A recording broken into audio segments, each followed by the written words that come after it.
नमस्कार मंडळी, welcome back to my YouTube channel. सध्या आपण चॅनेलवर ऐकतोय जी.ए. कुलकर्णींचा निळा सावळा हा कथासंग्रह. आजची कथा सुरू करण्यापूर्वी काय तुम्ही चॅनलची मेंबरशिपच घेत नाही आहात? दमा मिरासदारांचा सुंदर संग्रह अंगत पंगत आपण वाचतोय. जर तो वाचायचा असेल तर नक्की मेंबरशिप घ्या. कोणावरही कुठल्याही प्रकारची जबरदस्ती नाही. त्यामुळे याविषयी कुठल्याही नकारात्मक कमेंट्स करू नका. आणि वळूयात आपल्या आजच्या कथेकडे. ही कथा या पुस्तकातली शेवटची कथा आहे. अत्यंत सुंदर कथा होत्या, पण मला अपेक्षित असा रिस्पॉन्स या पुस्तकाला मिळाला नाही. पण आपण नेहमीच जे काही श्रोते ऐकतायत त्यांच्यासाठी खूप मन लावून वाचन करत असतो. अजून रिस्पॉन्स मिळावा अशी आशा आहे. आजची कथा आहे गुंतवळ. गोष्टी एकमेकांमध्ये अडकल्या जातात, त्याला म्हटलं जातं गुंतवळ. मग ती माणसांची मनं असतील, त्यांचे स्वभाव असतील, एकाच जागेत आपण अडकून पडलोय, याच माणसांमध्ये अडकून पडलोय, हेच जगणं आता सोसावं लागणार आहे, अशा सगळ्या विचारांचा झालेला गुंता असेल. तोच गुंता, भावनांची चलबिचल, असह्य झालेलं जगणं, अशा अनेक गोष्टी, प्रत्येक माणसाच्या मनातल्या वेगवेगळ्या भावना आपल्याला आजच्या कथेतून पाहायला मिळणार आहेत. ऐकूयात आपली आजची कथा, गुंतवळ.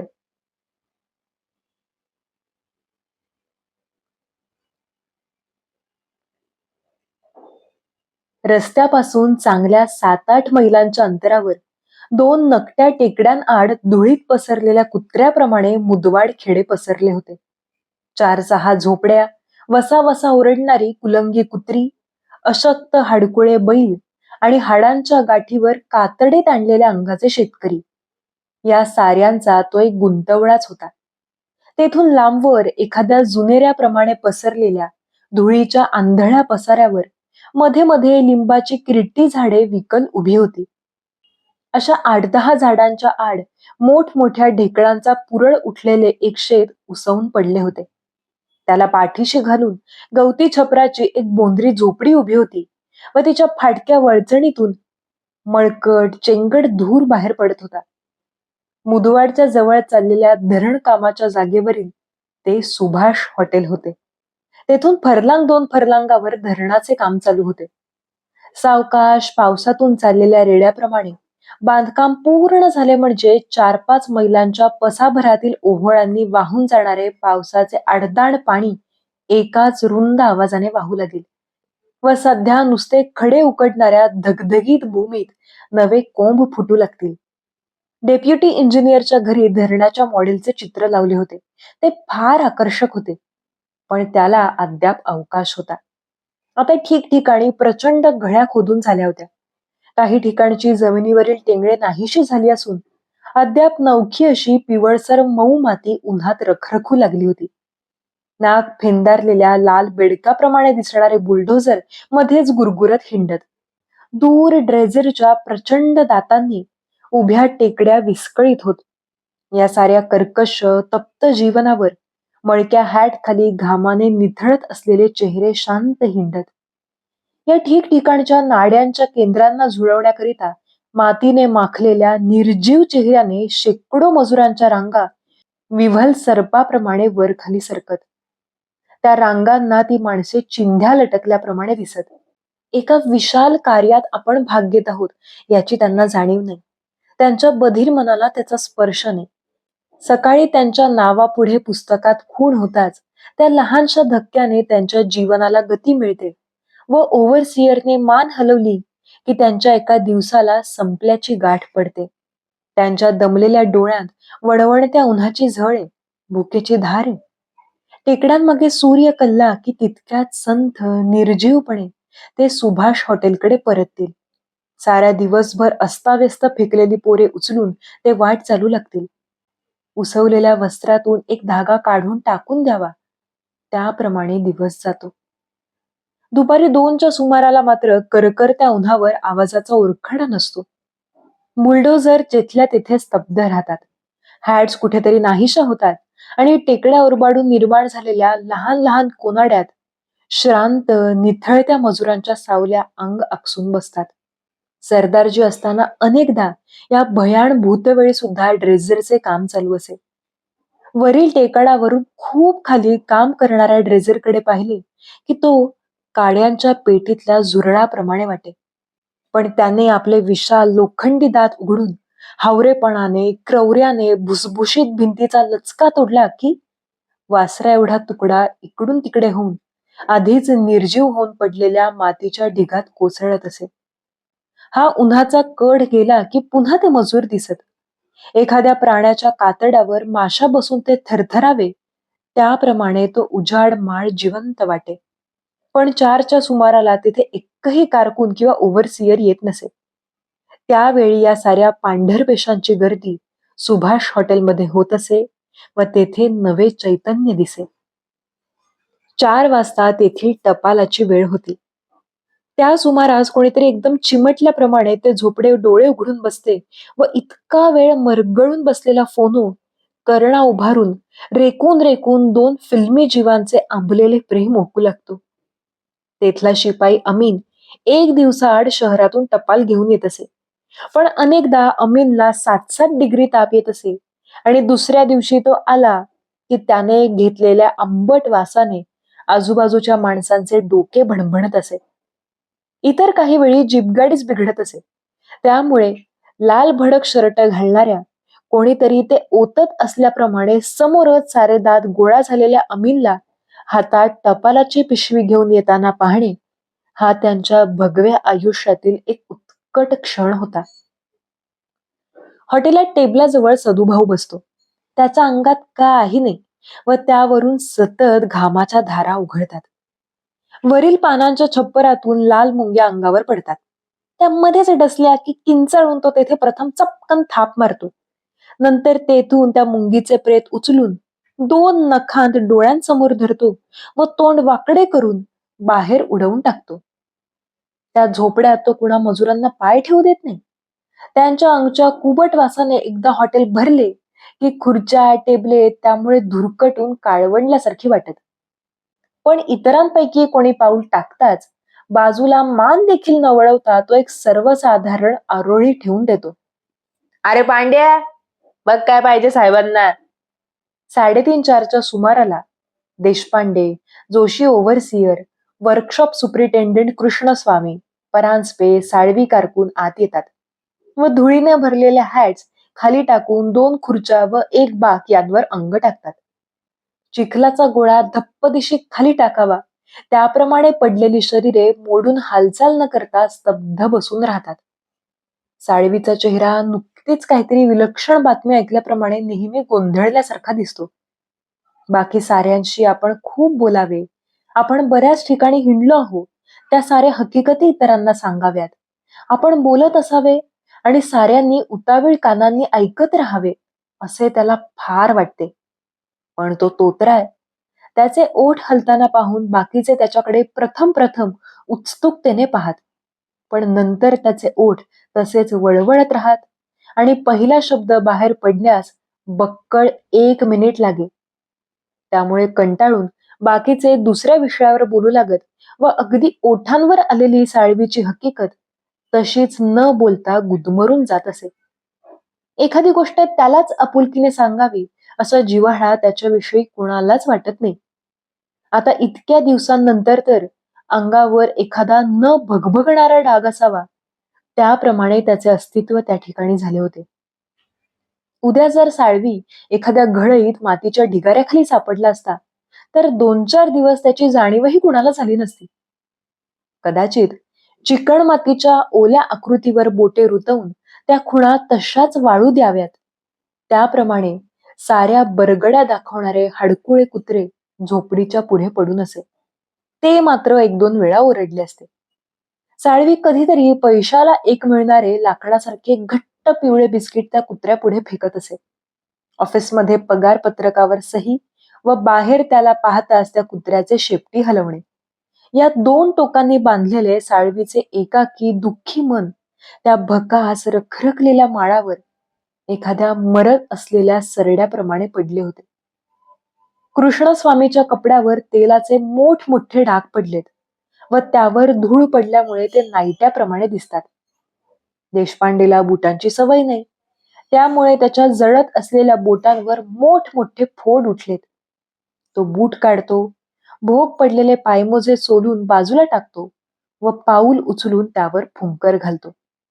नंतर शर्टाची बटणे मोकळी करून तो घाम पुसू लागतो. काय उकडतंय, अंग बटाट्यासारखं रटरट शिजतंय नुसतं. तो पुटपुटतो. जोशी त्याच्याकडे अगदी चिडूनच पाहतो. या अशा निबर उद्गारांची त्याला उबग येते. या अशा जळत्या माळाकडे पाहून अशा निर्लज्ज भेंडाळलेल्या शब्दांखेरीज दुसऱ्यांना काही म्हणताच येत नाही की काय कुणास ठाऊक असं त्याला वाटतं. गेली 2 वर्षे भेटेल तो माणूस दररोज 50 वेळा काय उकाडाय असं म्हणतो आणि ते शब्द ऐकताच जोशी अंगावर घाण पडल्याप्रमाणे आकसतो. त्याचंही अंग घामानं निथळतंय आणि शर्ट सुद्धा तुकड्या तुकड्यानं अंगाला चिकटलाय. आपण सारे जण जळत्या पडद्यावरील आकृती असल्याप्रमाणे त्या उन्हाच्या विशाल पसाऱ्याला चिकटलो आहो असे त्याला वाटते व त्याच्या मनाची वेडी तगमग होते. म्हणे उकाडा फार होतो, बोलला गाढव. तो स्वतःशीच म्हणतो. हा जोशी प्रथम आला त्यावेळी दररोज दाढी करत असे. कामावर असताना घालावायचे कपडे निराळे आणि फिरायला जाताना सिल्क शर्ट व पनामा विजार असा त्याचा पोशाख असे. पण आल्यानंतर दुसऱ्याच आठवड्यात भोवतालच्या वणवण आयुष्याची बुरशी त्याच्यावर चढली. आजूबाजूला पसरलेला बोडका माळ आणि अर्ध्या तासात अंगावर बोटभर चढणारी धूळ पाहून त्याचे मन आटल्यासारखे झाले. आता एकच पॅन्ट तो निगरगट्टपणे 15-15 दिवस वापरतो. पण रात्री मात्र त्या भयाण माळावर त्याला अगदी एकाकी वाटते. आपण अशा परक्या तिरसट मुलखात येऊन फसलो ही जाणीव एकदम अनावर होते व निव्वळ भाबड्या असहाय्य कोंडून राहिलेल्या चिडीमुळे त्याचे मन रडकुंडीला येते. त्याला BA व्हायचं होतं. एका छोट्या शहरात मास्तर व्हावं, तुळशीला स्तब्धपणे शालीन मंजिऱ्या याव्या तसे आयुष्य घालवावे असे त्याला वाटे. नवीन पिढी तयार करावी, समाजाला आकार आणावा वगैरे काही नाही. नवीन पिढी गेली खड्ड्यात. खूपशी पुस्तके वाचता येतात, आपल्या आवडत्या विषयावर कोणाशी तरी बोलता येतं म्हणून ते त्याचं स्वप्न. पण दुप्पट पगारावर त्याच्या वाट्याला हे भयाण आंधळ आयुष्य आलं. हे दैत्यांप्रमाणे निर्बुद्ध वाटणारे मित्र भोवती जमले. पांड्या, पाणी आणखी. देशपांडे खच्चून मोठ्याने ओरडतो. पांड्याला ते ऐकू जातं व तो पाणी आणायला आत वळतोही. पण सदू भाऊला आपल्या मालकपणाचा विसर पडत नाही. बसल्या बसल्याच तो खेकसतो. पांड्या, अरे पाणी दे त्यांना. थोड्या वेळाने पांड्या कोमट झालेल्या पाण्याचा एक लठ्ठ तांब्या आणून टेबलावर ठेवतो व तेथेच नखे चावत उभा राहतो. पांड्याचे बावळट तोंड नेहमी किंचित उघडे असते. नासक्या पाणचट दुधासारख्या चेहऱ्याला रुंद शिंपल्याप्रमाणे कान ताठ चिकटलेले. प्रमाणापेक्षा जास्त लांब सैल हातपायांचे हे गैदी पोर तेथे काम करणाऱ्या प्रत्येकाच्या ओळखीचे होते. त्याला कपडे सदू भाऊकडून मिळत. आता त्याच्या अंगातील सदरा नवीनच होता, पण तो मळून तकतकीत घाणेरडा झाला होता. त्याला नवा सदरा दिला त्या दिवशी सदू भाऊने नगारा वाजवायचा तेवढाच शिल्लक ठेवला होता. आज पांड्याला नवा सदरा दिला.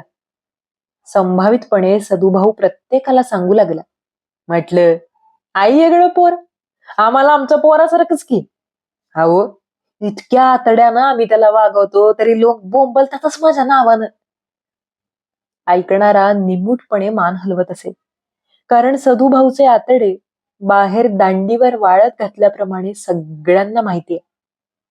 त्या दिवशी त्याने पांड्याला उगाचच 4-5 मैलांतील साऱ्या झोपड्यात हिंडवून आणले आणि रात्री चहा पिताना पांड्याने ओट्यावर पैशा एवढा चहा सांडला.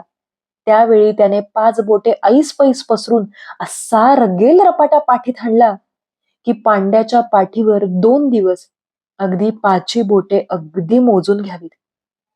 एखाद्या झुडपाला कोळ्याची पांढरी जाळी चिकटावीत त्याप्रमाणे दिसणाऱ्या पश्चिम डोंगर उतरणीवरील एका खेड्यात पांड्याच्या बापाचे एक छोटे दुकान होते. ते कोणीतरी आकसाने जाळून टाकले तेव्हा हलाखीची स्थिती सुधारेपर्यंत 4-5 महिने त्याने पांड्याला सदू भाऊपाशी ठेवले होते. गावाबाहेर पडण्याची पांड्याची ही पहिलीच खेप. त्यामुळे गावचा मारुती ओलांडीपर्यंत त्याचे डोळे सारखे गळत होते. पण मारुतीच्या कट्ट्यावर मात्र त्याने अंगच टाकले. मग त्याच्या बापाने त्याच्या पाठीवरून हात फिरवला. उभ्या नांगरासारख्या धिप्पाड शरीराच्या बापाचे हात मात्र लोण्यासारखे होते, सारख्या बिड्या ओढून पिवळसर झालेले. आणि पांड्याला त्याने समजावून सांगितले, अरे तुला 2-3 महिन्यात आणतोच की परत. तुला काही टाकून देतो, 4-5 तारखेला पैसा पाठवतो, मग ये की कार्ट्या परत. त्या गोष्टीला 5 महिने झाले. रात्री झोपडीत सामसूम होऊन निंबाच्या पानांचा पंखा झरझरू लागला की धगधगणाऱ्या कुंद अंधारात पांड्याचे डोळे गपकन उघडत. त्याला खेड्यातले मातीने सारवलेले घर, अनिर्बंध बोकडासारखे भटकणे आणि आजीचा भाबडा अघळ-पघळ स्वभाव ही सारी आठवत. नवा महिना सुरू झाला की त्याच्या मनाचा पाय जमिनीवर ठरत नसे. 2 सदरे आणि चड्ड्या यांची गुंडाळी करून तो अगदी हाताशी ठेवी. अमीनच्या येण्याची वाट पाहत असता कामात गोंधळ होत असे. 2-4 कपांचे टवके उडत. सदू भाऊ, तो वृक्ष वैराण माळ आणि एखाद्या गाठीप्रमाणे ठसठसणारे झोपडीतील जीवन यापासून एकदा आपण निसटणार याचा आनंद त्याच्या निभळट फिक्कट हातापायांवरून 2-4 दिवस निथळत असे. पण त्या दिवसानंतर त्याचे मन पुन्हा निबर बने. डोळे वाळलेल्या भोकरासारखे दिसत आणि तोंड सतत उघडे असल्यामुळे ओल्या मातीच्या गोळ्याला तडा गेल्याप्रमाणे दिसे. 2 महिन्यांपूर्वी त्याला एक कार्ड आले होते. आणखी महिनाभरानं तुला घेऊन जातो, आई आजारी आहे. एवढाच मजकूर त्यात होता. त्यानंतर घराकडून एका शब्दाची माशी सुद्धा उडून त्याच्याकडे आली नव्हती. पांड्याने पाण्याचा तांब्या आणून ठेवताच देशपांडे बदा ग्लासात पाणी ओततो, तेव्हा बचकभर पाणी डचमळून त्याच्या विजारीवर सांडते व थोडे पावलावर पडते. तो खाली वाकून पाहतो. पसरत जाणारा तो ओलावा तापलेल्या अंगावर त्याला फार सुखाचा वाटतो व आणखी थोडे पाणी तो मुद्दामच पावलांवर शिंपडतो. ग्लास उचलून तो घटाघटा पाणी पितो. पाणी पिताना त्याच्या उंच बारीक गळ्याची गाठ बुडबुड्यासारखी वरखाली होते. ते पाहून तेलकट ठोके घातलेल्या पाट्यासारख्या चेहऱ्याचा कृष्णस्वामी एकदम खिदळू लागतो. त्याचे हसणे इतके अनावर होते की किंचित खाली वाकून तो मांडीवर थाप मारतो. बाजूला बसलेल्या जोशीला कोपरखळी ढोसून हसण्याने मेंगळत निर्जीव झालेले बोट देशपांडेकडे दाखवतो व पुन्हा कापसाचे बोंड फुटल्याप्रमाणे हसू लागतो. काय रे माकडा, काय झालं दात दाखवायला? चिडून देशपांडे विचारतो. कृष्णस्वामी काही बोलत नाही. उष्टे तोंड पुसावे त्याप्रमाणे मनगटाने तोंड पुसतो. समोर बसलेल्या माशांवरून झरदिशी तो उघडा हात फिरवतो व पटकन मूठ मिटतो. मुठीत 2 बोटांत चेंगरलेली एक माशी. काळसर ओल्या समाधानाने तो ती खाली टाकतो व देशपांडेकडे हळूच पाहून मोठ्या कष्टाने हसू दाबतो. पांड्या आपले रुंदाड जून चरबट पवळ्यासारखे हात हलवत बाजूसच उभाय. डोक्यावरील आवळ टोपी उगाचच गोल फिरवून कपाळावर पडलेल्या कचाची भगभग तो कमी करतो. कृष्णस्वामी का हसला हे त्याला माहित नाही, पण तो देखील अंग घुसळून हसू लागतो. देशपांडे त्याच्याकडे मोठ्या कवडीसारख्या डोळ्यांनी रोखून पाहतो. चे आईचं मॅडचं कार्ट, तो खेकसतो. पांड्याच्या चेहऱ्यावरील बावळट निरुपद्रवी आनंद एकदम फुंकून टाकल्याप्रमाणे नाहीसा होतो व त्याचा चेहरा काकुळतो. आकसल्या चेहऱ्याने तो तेथून सटकतो व आतल्या बाजूला उभा राहतो. आत काळवणलेल्या स्वयंपाकघरात एका बसकुऱ्यावर सदूभाऊची बायकोच म्हणता येईल अशी राधा काकू भजी तळते. तिला सारे जण कोकणी म्हणत. आपले विशाल बूड रोवून ती एकदा कढई समोर बसली की भज्यांचे 6-7 घाणे होईपर्यंत हलत नसे. पिवळ्या फिकट पिठाळ भज्यांचा तिच्या भोवती ढीग पडे व त्यांच्या तेलकट वासाने दाट कोंदलेली झळ त्या झोपडीत मावेनशी होत असे. चेहऱ्यावर घामाचे थेंब व त्यावर हलकेच मुलाम्याप्रमाणे पसरलेला जाळाचा लालसरपणा. संध्याकाळी काम संपवून मजूर घरी चालले की त्यांना पत्रावळीच्या तुकड्यावर 4-4 भजी देताना पांड्याची तारांबळ उडते. भजी खाली धुळीत पडत. धूळ फुफू करून झाडून मजूर ती भजी खातातही, पण पांड्याचा उद्धार करीत. मिरची भज्यांतील मिरचीचा तिखटपणा थोडा जरी कमी झाला तरी पांड्याला 4-6 रसरशीत शिव्या मिळत. पत्र्यावर धातूचे तुकडे ओतावेत त्याप्रमाणे शब्दांच्या कलकलाटाने अद्यापही झळकणाऱ्या उष्णतेवर ओरखडे उठतात. पांड्याला ती भाषा समजत नाही आणि त्याला शिव्यांचं हे काही वाटत नाही. तो चिवटपणे हसतो. काही वेळा हसतच स्वतः एक शिवी ठेवून देतो. अगदी हळूच, कोणाला ऐकू जाणार नाही अशी, पण अगदी बोचरी आणि जातीवंत. एरवी गोठल्याप्रमाणे संवेदनाहीन वाटणाऱ्या मजुरांच्या कठोर काळ्या चेहऱ्यावर राग दिसतो. हसण्याच्या चिरा फुटतात. वात्सल्याचा ओलसरपणा पाझरतो. पण हे सारे अर्धा तासभरच. नंतर पुन्हा मनाची मुटकुळी बांधली जाते. पाहता पाहता पोरांना कडेवर आदळून बायका आपापल्या झोपड्यांकडे निघून जातात. पुरुषांच्या पाठीवर फावडी कुदळी. मागे चुरगळलेले पत्रावळीचे तुकडे, विड्यांची थोटके, भजांच्या तुकड्यांसाठी होणारी कावळ्यांची कर्कश फडफड. अंधार जमू लागला की त्यांच्या आकृती काळ्या गोठतात. शांत, स्तब्ध, सोशिक. भविष्याची भीती नाही, भूतकालाचे दुःख नाही. दिवसा पाठोपाठ दिवस विशाल अदृश्य हातातून हे वाळूचे कण सारखे संथपणे उघडत राहतात. त्या भजांना इतर कोणी शिवत नसे, पण कोणीही आले तर पांड्या मोठ्या उत्सुकतेने, साहेब, भजी देऊ गरम गरम, विचारत असे. त्या प्रश्नाने कोकणीच्या चेहऱ्यावर क्षणभर उत्सुकता दिसे, पण त्यावर कुणी खड्ड्यात घाल तुझी भजी आणि तूही जा तिथंच असं म्हटलं की निर्ढावलेला पांड्या पचकन दात दाखवी. पण कोकणीला मात्र राग येई व इतक्या श्रमाने ढीक पाडलेल्या भजांकडे ती असहाय्यपणे पाही. तिचा खरोखरी काही दोष नाही. तिला भजनखेरीज काही येत नाही. ती आपल्याशीच एक शिवी पुटपुटते व आपले काम चालू ठेवते. आपल्याशीच पुटपुटते हे एका दृष्टीने बरेच आहे. कारण शिव्यांच्या देवाणघेवाणीचाच जर प्रश्न असता तर अख्ख्या मुदवाडात कोणी तिच्या वाऱ्याला ठरला नसता.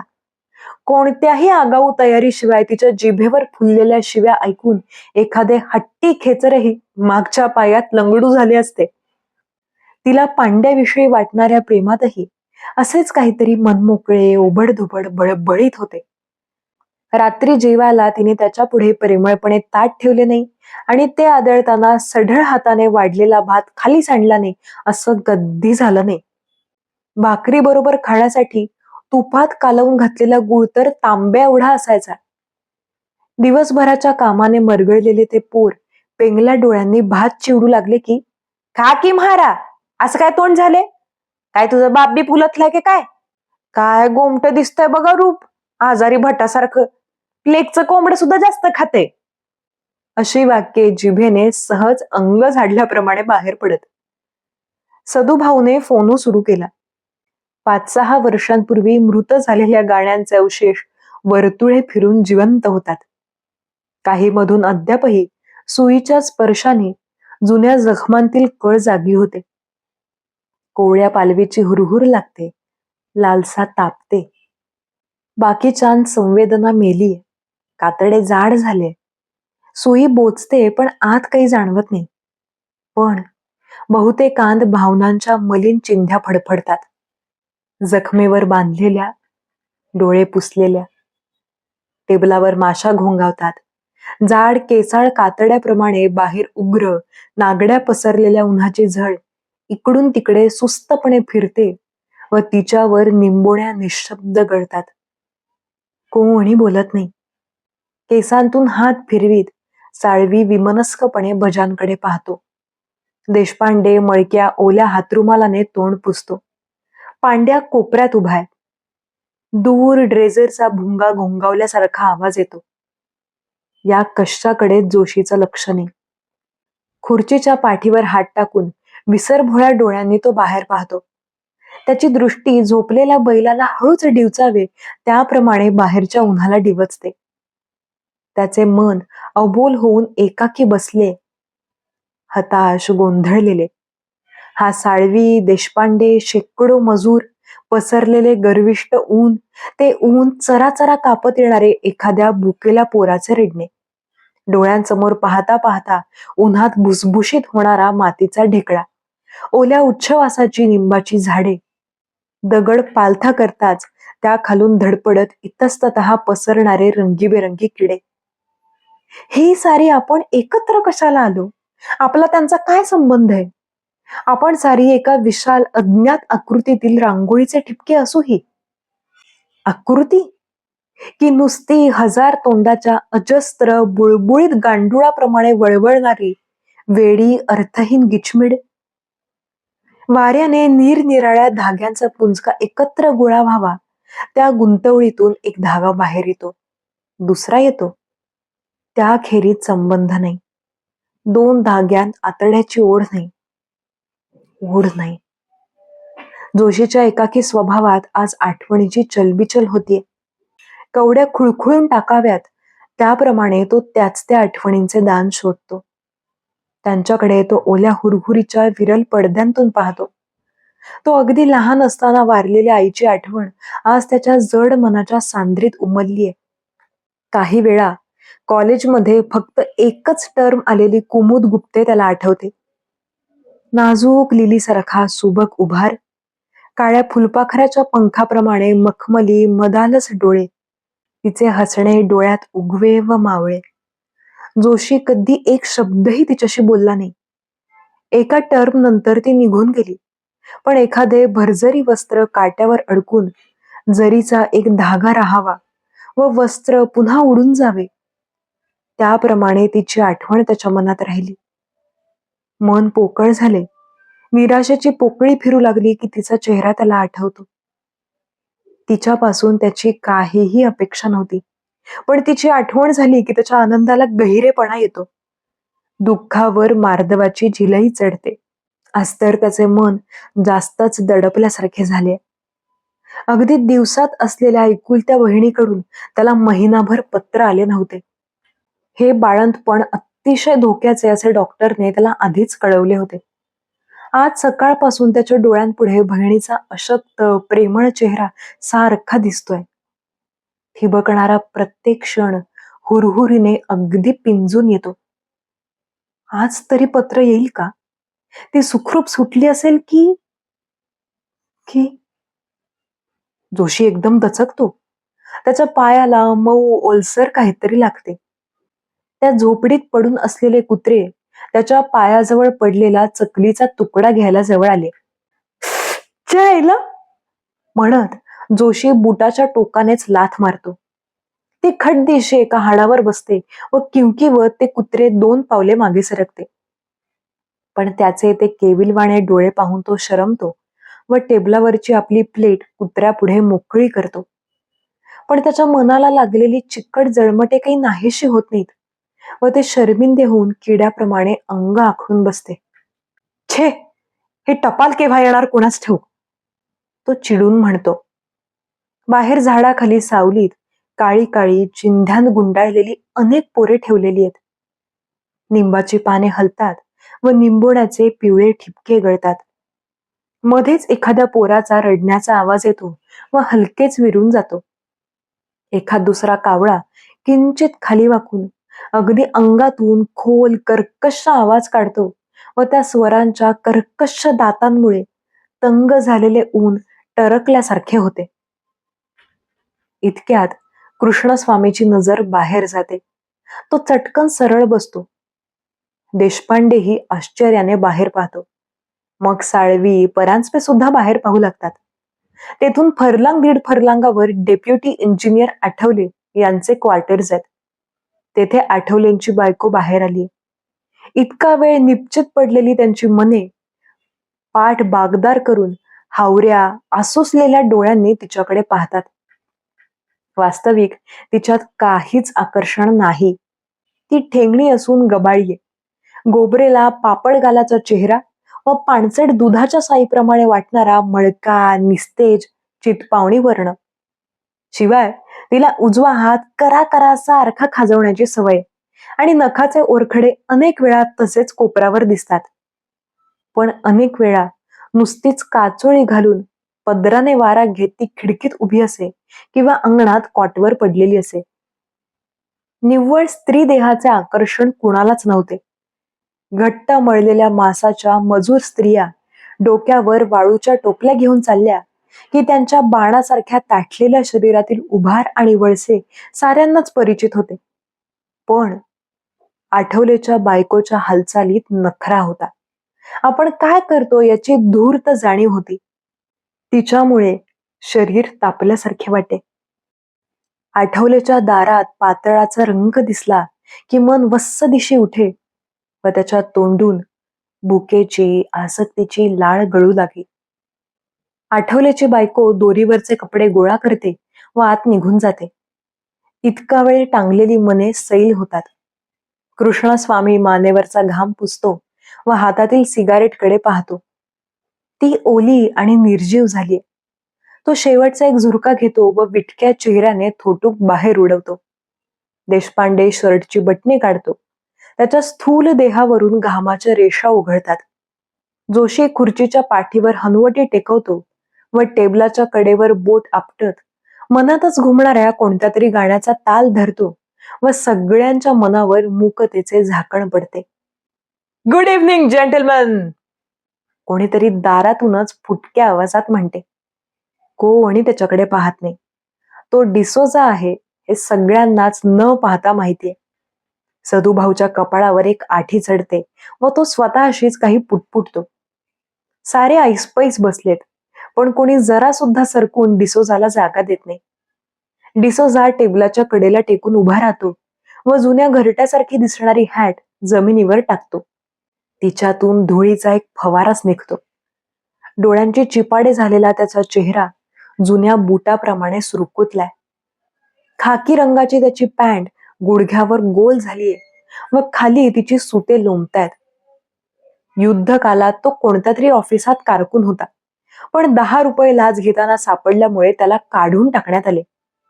तेव्हापासून तो खेड्यापाड्यांत कोंबडीची अंडी गोळा करून त्यांचा व्यापार करीत असे. पण ते थोडेच दिवस टिकले. एखादे वस्त्र विरत जावे त्याप्रमाणे त्याचे आयुष्यच विरत गेले. आज त्याचा व्यापार विपार का आहे नाही. कोणाकडे तरी लाचार होऊन 2 घास मिळवावे हेच त्याचे आयुष्य. एखाद्या डबक्यात पडलेल्या किडक्या ओंडक्याप्रमाणे त्याचे जीवन त्या मोक्काट पसरलेल्या माळावर वर खाली होत होते. पण हा म्हातारा मोठ्या गमतीये. कोकणीच्या विशाल देहाचा उल्लेख तिच्या समोरच करण्याचे धाडस फक्त त्यालाच क्षम्य होते. आठवले बायकोशी बोलताना कसा बारीक पिपाणीसारखा आवाज काढतो. कृष्णस्वामी बॉसशी बोलताना कसा चिकट होतो. या साऱ्या ठेवणीतल्या नकला त्याला पाठ होत्या. आज आल्यावर अंगातील घाणेरडा कोट काढून तो हॅटवर टाकतो व मानेवरून हात फिरवत घाम झटकतो. नंतर तो जणू त्याच कामासाठी मुद्दाम आल्याप्रमाणे चटकन उठतो व वेंधळा उभा असलेल्या पांड्याचे हात धरतो. नंतर काटकोनासारखे अंग वाकवून नाचू लागतो. तोंडाने हाय गो नाय गो असे कसले तरी कोकणी गाणे चमत्कारिक फुटक्या आवाजात चालू आहे.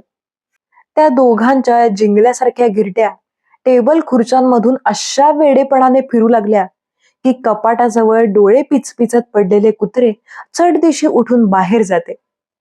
त्यांच्या धक्क्याने टेबलावरचा तांब्या लवणतो व पाणी खाली ओतू लागते. अखेर ते दोघे भिरभिरत कोपऱ्यातील खोक्यावर आदळतात. पांड्या तेथेच अस्ताव्यस्त पडून खिंकाळतो.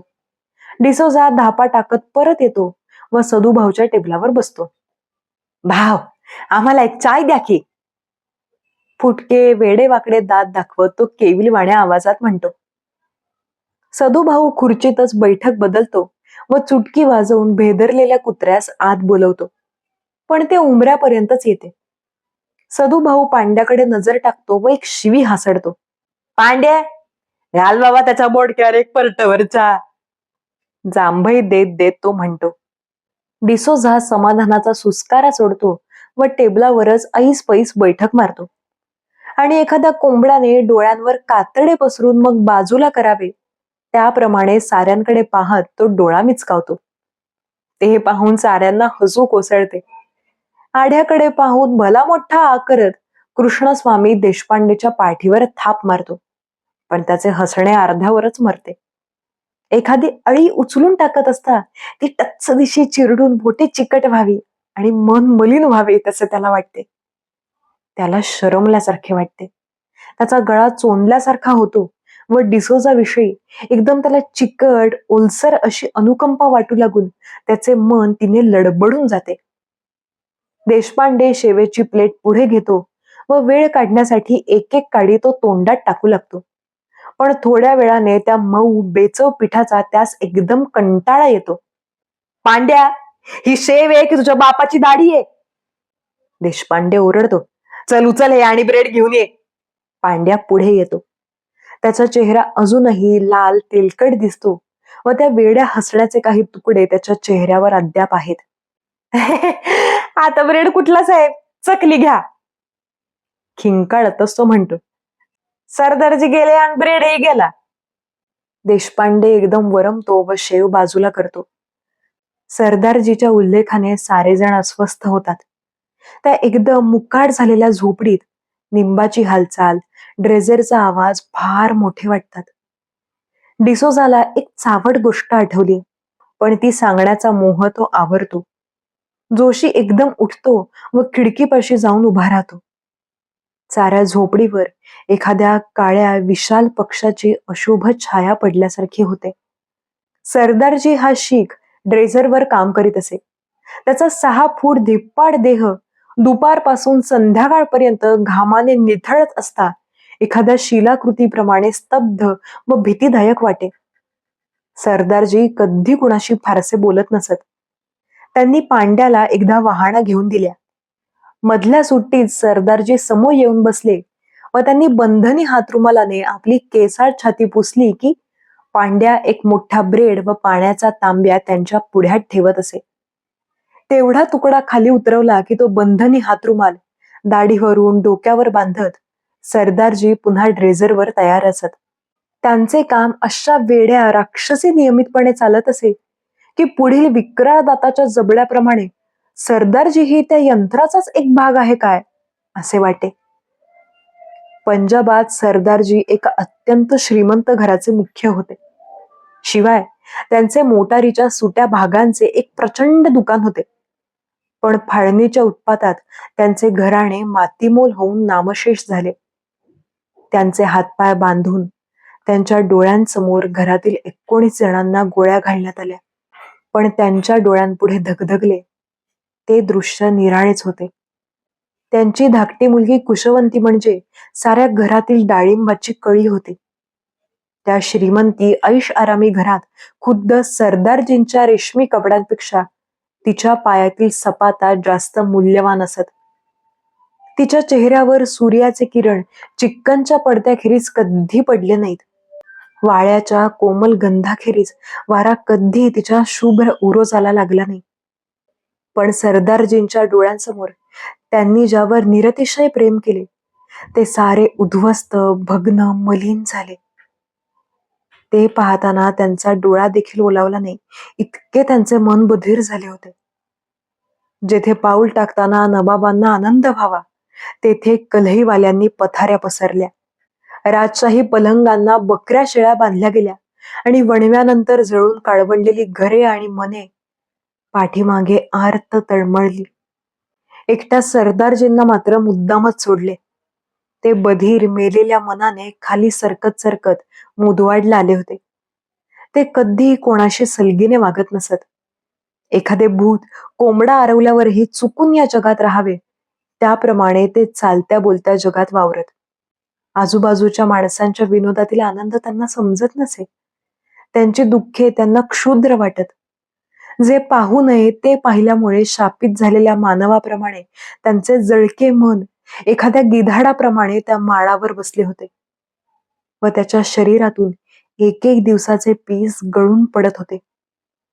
क्रूर जबड्याचा ड्रेझरचा दांडा त्या जळत्या उन्हाच्या तबकडीवर गोलाकार फिरत असे आणि संध्याकाळी काम संपल्यानंतर क्रूर जबड्याचा ड्रेझरचा दांडा त्या जळत्या उन्हाच्या तबकडीवर गोलाकार फिरत असे आणि संध्याकाळी काम संपल्यावर किंचित दूर उभे राहून सटकन कोयंडाची दोरी ओढली व तो दांडा धाड दिशी कोसळून त्याचे 2.5-3 फूट लांब दात जमिनीत रुतले.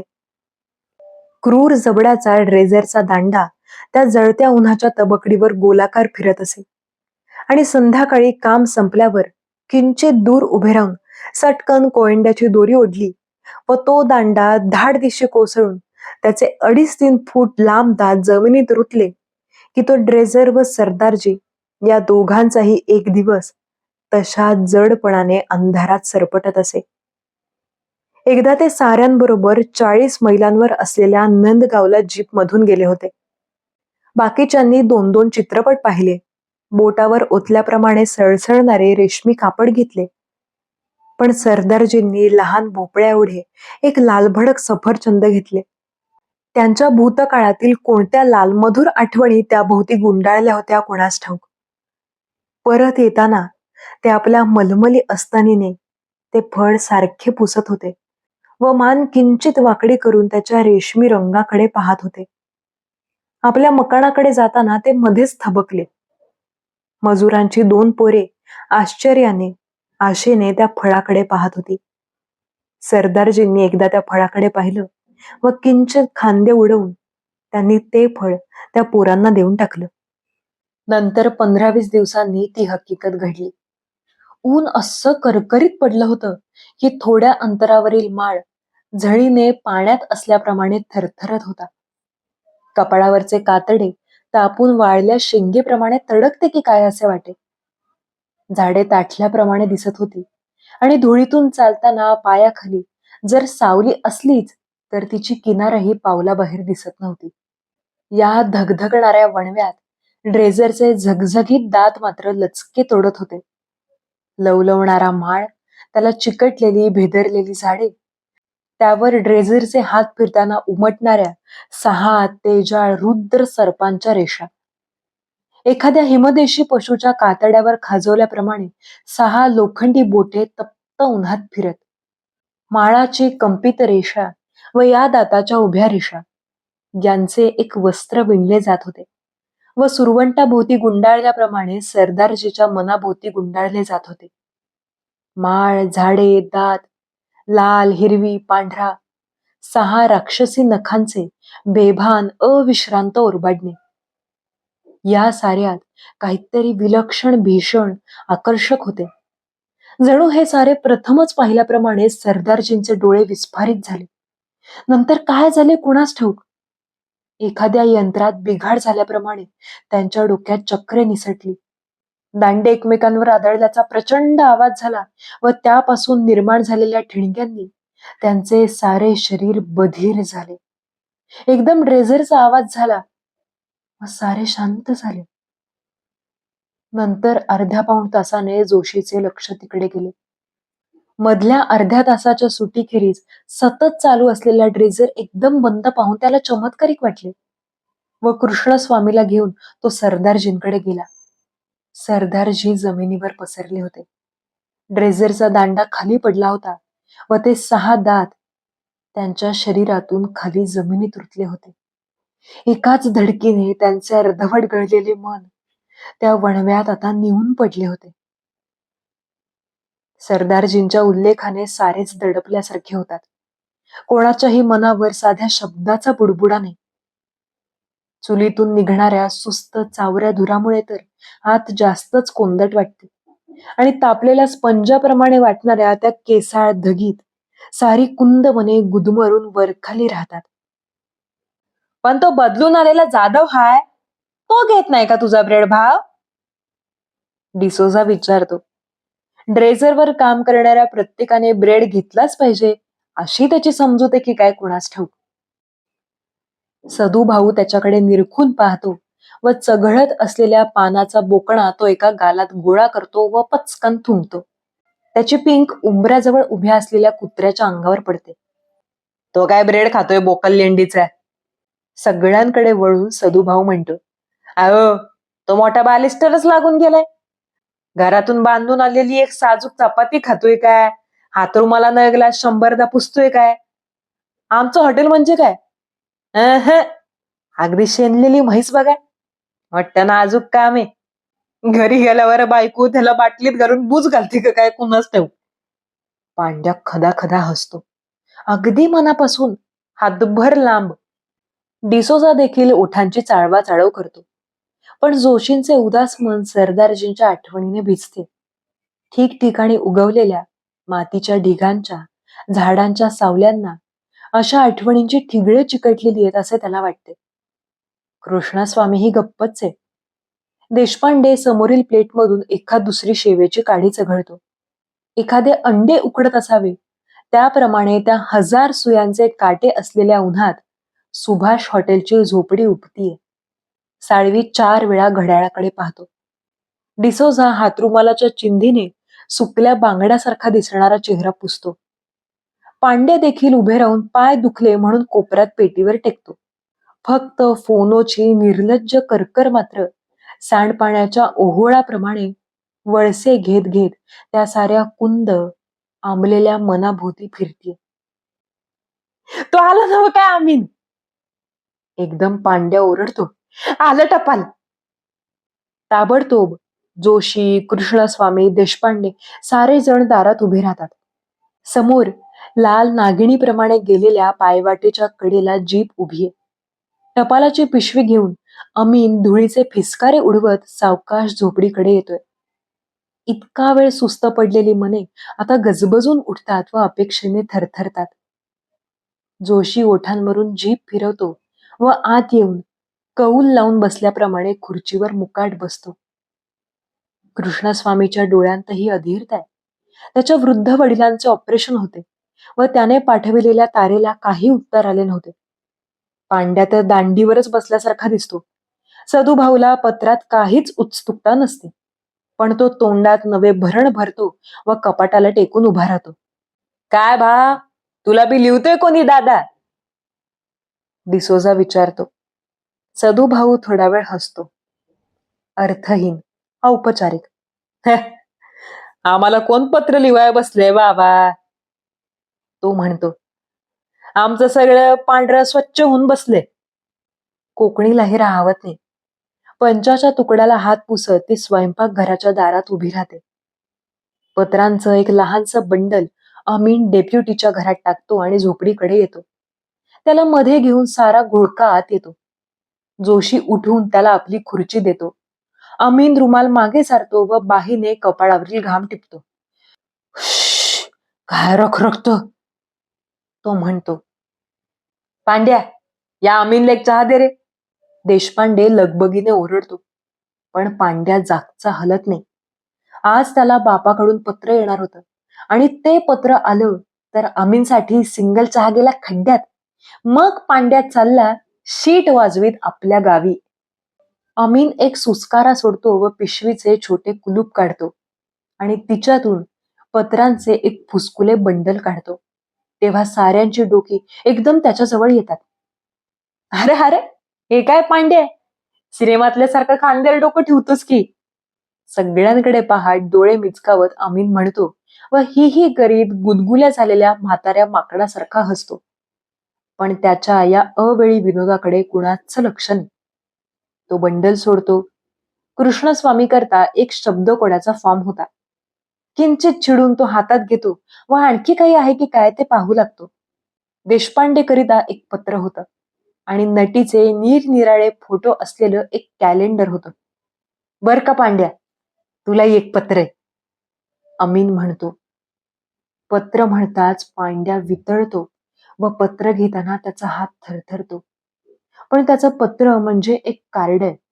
पूर्वीसारखंच एक कार्ड पाहताच ते पोर हपकाच खातं. जोशी त्याचं पत्र वाचून दाखवतो. आजी फार आजारी होती. मी गाव सोडून मुंबईला जात आहे. 3-4 महिन्यांत येऊन घेऊन जातो. हे पत्र ऐकून पांड्याच्या हातापायांतील जोमच ओसरून जातो. त्याचे भाबडे डोळे चिघळून पाण्याने भरतात व कोपऱ्यात अंग टाकून तो मुसमुसू लागतो. देशपांडे अद्याप पत्र वाचतोय. त्याच्या मागे साळवी उभाय. प्रथम बिचकत, नंतर निर्ढावून तो मान लांब करतो व मोठ्या उत्सुकतेने तो देशपांडेचे पत्र वाचू लागतो. त्याचा श्वास खांद्यावर पडताच देशपांडे चमकतो व साळवीकडे आश्चर्याने पाहतो. साळवी अगदी खजील होतो व अंग चोरतो. सारे जण आपल्याकडेच रोखून पाहतायत असे वाटून तो काहीतरी बोलण्याचा प्रयत्न करतो आणि चेहरा लालसर करून दरवाजातून बाहेर पडतो. पैसे पाठव, पैसे पाठव. पत्र वाचून ते फडकावत देशपांडे म्हणतो. आमच्या पिताजींना म्हणे बेळगावची हवा सोसत नाही. मुदवाडची हवा कोरडी आहे ना, तेव्हा म्हणे 1 महिना येईन म्हणतो. छान, म्हणजे आम्ही खलासच झालो. तो पत्र पुन्हा एकदा वाचतो व नंतर फाडून टाकतो. तो मग कॅलेंडरची गुंडाळी सोडतो. ती चित्रे पाहताच त्याचे डोळे किंचित आकुंचित होऊन भुकेले होतात. वाह, मस्त, ब्युटिफुल, तो उद्गारतो. झिरझिरीत वस्त्राखालून हजार डोळ्यांनी पाहणारे भरदार मांसल भाग एकदम उष्ण रसरशीत झाल्यासारखे वाटतात. अधाशी नजरेने तो ती वस्त्रे सुद्धा बाजूला सारतो व त्यांच्या गुलाबी धुंद चढ उतारांवरून त्याचे डोळे गोगलगाईसारखे चिकट सरपटू लागतात. तो म्हणतो, खरंच मस्त हा. तो मोठ्याने हसतो व पायात बूट चढवतो. नंतर किंचित लंगडत हातावर कॅलेंडरची सुरळी बळवत तो जाण्यासाठी उठतो. पण जोशी मात्र स्तब्ध आहे. आजही त्याला बहिणीकडून पत्र नाही. तोंड न फुटलेल्या गळवाप्रमाणे त्याची विषण्णता सारखी ठसठसते. एकदा त्याला वाटतं उठावं व ताटकन जाऊन पाहून यावं बहिणीला. पण भेट होईल का? नाहीतर त्याच्या मनावर पुन्हा भीतीचा केसूरकिडा सरपटू लागतो. कुशंकांची वेडी वाकडी भयाण चित्रे नाचू लागतात. केसाळ, कर्कश, ओरडणारी, आंधळी आणि वाट चुकल्याप्रमाणे गोंधळलेले त्याचे मन व्याकुळ होते. अ, अ, आमीन, आत एखादं पत्र-बित्र राहिलं नाही ना पिशवीत? तो चाचरत म्हणतो. त्याच्या चेहऱ्यावर एक लहान लाचार हास्याचा डागही आहे. अ, माझं एक फार महत्वाचं पत्र यायचं होतं आज. त्याच्याकडे न पाहता अमीन पिशवी त्याच्याकडे सरकवतो. तिच्यात काही नाही. जोशी किंचित शरमतो. शर्टाची बटणे अडकवीत हातरुमाल तोंडावरून फिरवतो. उगाचच. आणि लगबगीने दरवाजाकडे वळतो. थांब रे जोशा, मीही आलोच, कृष्णस्वामी म्हणतो. विमनस्कपणे तो कोड्याची प्रवेशपत्रिका चुरगाळतो व कुत्र्यापुढे फेकतो. ते दोघे दरवाजाजवळ येतात. तोच अमीनच्या "अर्च्या" या उद्गारांनी थबकतात. अमीन हातातील पत्राकडे पाहतो व काही न बोलता खांदे उडवत ते पत्र टेबलावर टाकतो. जोशी त्या पत्रावरील पत्ता पाहतो. सरदारजीचं पत्र आलंय की, तो आश्चर्याने म्हणतो. सरदारजींच्या कोणत्याही नातलगांचा मित्रांचा त्यांना पत्ताच लागला नव्हता. तिथल्याच 4-4 मिळून सरदारजींच्या आयुष्याचे शेवटचे धागे जुळवून गाठ मारली होती. ज्या वस्तूंना इतरांनी हात लावलेलेही सरदारजींना खपले नसते, त्या साऱ्या साध्या निकट वस्तू मजुरांनी उचलल्या, हाताळल्या. त्या पाहून दात विचकत त्यांनी आनंद दाखवला, तर काहींविषयी नाके मुरडून त्या फेकून दिल्या. आणि आता इतक्या दिवसांनंतर कुणाला तरी सरदारजींची आठवण झाली व त्याने ते पत्र लिहिले. कदाचित उत्सुकतेने, अपेक्षेने, प्रेमळपणाने, पण आता ही उत्सुकता आणि प्रेम व्यर्थ गेले होते. त्या भयाण माळरानावर कुडचा भर पाणी ओतल्याप्रमाणे हे पत्रभर प्रेम मुरून सारे वाया वाया गेले होते. आला की नाही उपद्व्याप? टेबलावर रुमाल आपटत अमीन म्हणतो. आता हे पत्र परत घेऊन गेलं पाहिजे. सरदारजी मेला म्हणून मास्तरला सांगितलं पाहिजे. नसताला चांड्यात चिकटले की, नाहीतर काय. जोशी पत्र टेबलावर ठेवतो व जड वठलेल्या मनाने कृष्णस्वामी बरोबर बाहेर पडतो. तो गेल्यावर अमीन ते पत्र उचलतो व पिशवीत कोंबतो. नंतर पुन्हा क्षणभर विचार करून ते बाहेर काढतो व फाडून टाकतो. त्याचे काम आता झाले. तो जाण्यासाठी उठतो. डिसोजा एक जांभई देतो व पांड्याकडे पाहतो. कमरेत लाथ घातल्याप्रमाणे खचलेले ते पोर अद्यापही फुसफुसत आहे व त्याची पाठ घुसळते. डिसोजा त्याच्याजवळ जातो व त्याची पाठ थोपटल्यासारखी करतो. यापेक्षा अधिक आपण काय करणार? या जाणीवेने किंचित वाकलेली, मळकट कापडाच्या ओल्या चिंधीप्रमाणे निर्जीव वाटणारी त्याची आकृती नंतर बाहेर रस्त्यावरून सरपटते. कोकणीची भजी करून संपलीत. ती दारातून बाहेर येते व पाठीमागे हात पुसत पांड्याजवळ येते. त्या बावळट मठ्ठ चेहऱ्याच्या पोराचा तिला खरोखरच फार लळा आहे. त्याला रडताना पाहून तिलाही अंग फाटल्यासारखं होतं. पण त्याही भावनेच्या मागे पांड्याला बापाचं बोलावणं आलं नाही आणखी 2-4 महिने तरी तो आपल्या जवळ राहणार. असा थोडा स्वार्थी आनंदही तिच्या परातीसारख्या मनात होताच. ती पांड्याची मानगूट धरते व त्याला आपल्याकडे फिरवते. काय रे घुबडा, काय कुणी उलटलो हे तुझं? ती खेकसते. मी जिवंत आहे की यार अजून रांजण्या एवढी. तुला गिळायला तर काय कमी पडत नाही ना, मग तोंड का झिरपतंय पोतेऱ्यासारखं? त्या शब्दांनी तर पांड्याचं रडणं जास्तच वाढतं. लालसर ओलं तोंड घेऊन एखादी बाटली हलवल्याप्रमाणे तो पुन्हा घुसळू लागतो. त्याची गोल टोपी बाटलीवरील बुचाप्रमाणे वाटते. धुत तुझ्या, असं म्हणत कोकणी बोटे झिडकारते व त्याच्या बाजूला फतकल घालून बसते. बाहेरच्या उन्हाचा उद्दामपणा संपत येतो व निंबाच्या पानांतून एखाद दुसरी झुळूक निंबोण्या उधळत बाहेर पडू लागते. खाली ठेवलेल्या पोरांचा रडण्याचा आवाज गळ्याभोवती गुंडाळलेला पट्टा सोडावा त्याप्रमाणे आता लांब लांब होतो. टेबलावरील पाण्याचे ओघळ वाळतात आणि चिकट झालेल्या कपांवर माशा आता निर्धास्तपणे विसावतात. थोडा वेळ निरनिराळ्या भावनांच्या कुजबुजीने बावरलेली झोपडी आता अंधळीप्रमाणे गुम्मी उदास बसली. स्वयंपाकघरात पेटलेल्या जाळाला जमू लागलेल्या अंधारात नवी जिलई चढू लागते. मळक्या मांजराच्या कातड्याप्रमाणे दिसणाऱ्या टॉवेलने सदुभाऊ अंग पुसतो व मागील खिळ्यावर अडकवलेल्या मलमलीचा सदरा अंगात घालतो. फोनोचा कर्णा काढून तो टेबलाखाली ठेवतो व आळस झाडून टाकतो. पण तसे करताना तो मध्येच थांबतो. एखाद्या जीर्ण वस्त्रात बांधलेले धान्य कापड फिसकून खाली गळून जावे त्याप्रमाणे त्याचे मन फिसकल्यासारखे होऊन हलके पोकळ निर्जीव होते. त्याला डिसोजाचे शब्द आठवतात. हसत आपण दिलेले उत्तरही त्याला आठवते. इतक्या अनेक वृक्ष दिवसांनी तांब्याच्या नाण्यात एखादा रुपया चमकावा त्याप्रमाणे त्याला बायकोची आठवण येते. चांगली उंच सुरुमाड बाई, सदा काचा घालून केळीच्या काल्यासारख्या पिंढऱ्या दाखवायची. तशी थोडी मिजाजखोरच आणि काही खपवून न घेणारी. तिला राधा काकूची भानगड आवडली नाही व ती सरळ त्याला सोडून गेली. पण जाताना तिने आपल्या मुलीलाही बरोबर नेलं. ती मुलगी थोडी वेडसरच होती आणि दिसायलाही फारशी चांगली नव्हती. पण इतक्या दिवसांनंतर ती एकदा भेटली असती.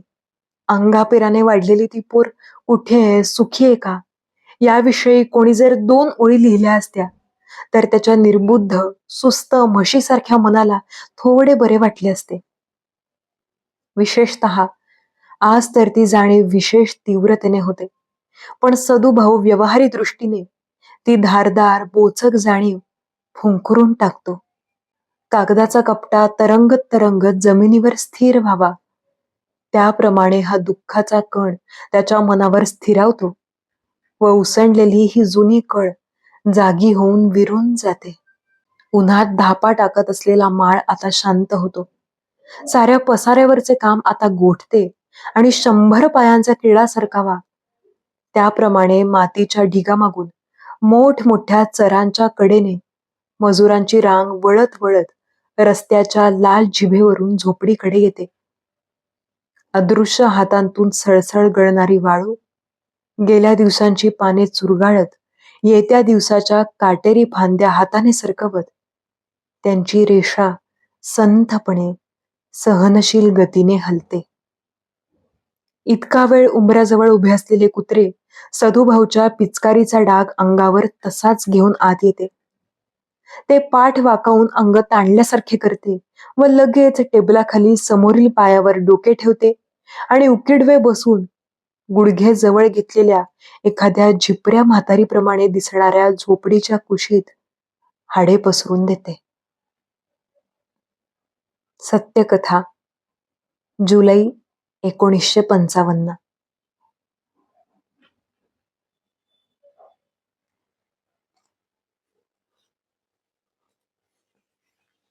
ही होती आपली आजची कथा. गुंतवळ. माणसाचं मन आणि आयुष्य कसं वेगवेगळ्या भावनांनी जोडलेलं असतं, वेगवेगळ्या माणसांशी जोडलेलं असतं, त्याचा गुंता झालेला असतो. अशा अनेक गोष्टी आपल्याला आजच्या कथेतून जाणवल्या असतील. सरदारजींबद्दल ऐकून आपल्याला प्रचंड वाईट वाटतं. जोशीला तर त्याच्या बहिणीबद्दल काही कळत सुद्धा नाहीये. अज्ञानात सुख असतं असं म्हणतात खरं, पण खरंच असतं का हो? नक्की काय झालंय हे आपल्याला कळूच नाही. यापेक्षा वाईट दुःख ते काय? तसंच पांड्याचं सुद्धा आहे.